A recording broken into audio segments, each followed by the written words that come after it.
कश्मीर में अवां खे ख़बर ॾींदा हलूं त पूरे मुल्क जीअं कश्मीर में भी 10 मुहर्रम हराम जो मरकज़ी मातमी जलूस पीर फतेह शाह बुखारी खां बरामद थी चुको है। इन हवाले खां वधीक तफ़सील ॿुधाए रहियो अवामी न्यूज़ जो रिपोर्टर मलिक बरकत पंहिंजी रिपोर्ट में। पूरे दुनिया जे अंदर कश्मीर में भी हसन हुसैन ऐं करबला जे शहीदन के बेटा पेश करण जे लाइ जेको आहे मरकज़ी जुलूस जेको आहे पंहिंजे मंज़िल ॾांहुं रवंदो आहे।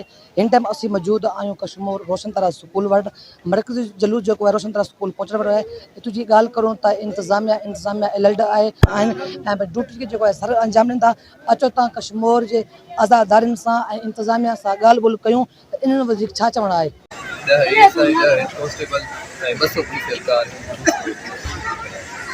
असल जेको आहे जुलूस पंहिंजे मंज़िल रहंदो आहे छा कोई अहिड़ी कोई मालूमात हासिल थी आहे।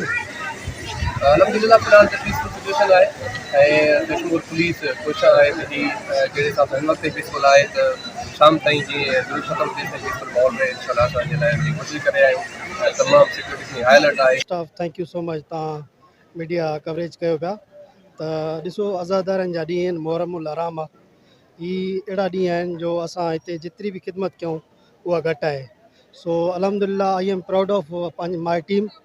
मां ऐं मुंहिंजी पूरी टीम जेका बि आहे टाउन कमेटी जी सरगर्म लॻी पई आहे। सफ़ाई सुथराई जो निज़ाम बहितर आहे, ड्रेनेज सिस्टम ओके आहे। असांजो ASP साहब आहे, मां आहियां ऐं नफ़री आहे। रेंजर्स जूं 2 मोबाइलियूं बि आहिनि। तक़रीबन असांजा 300 जवान तक़रीबन आहिनि। इनशाला अॼु बि ख़ैर ख़ैरियत सां गुज़रंदो हले थो। सिक्योरिटी जो इंतज़ाम सख़्तु कया विया आहिनि ऐं तव्हांजे तव्हांजी बि महिरबानी आहे जो हर चौक ते बीठा आहियो, हर इदारे सां, हर ॻाल्हि सां, हर मजलिस वारनि सां असां बि वेठा आहियूं। तव्हांजो बि हिले पाए अलाह कंदो ख़ैर ख़ैरियत सां गुज़रंदो। सब्सक्राइब कयो अवामी न्यूज़ HD खे ऐं ताज़ा तरीन ख़बरुनि लाइ ॾिसंदा रहो अवामी न्यूज़ HD।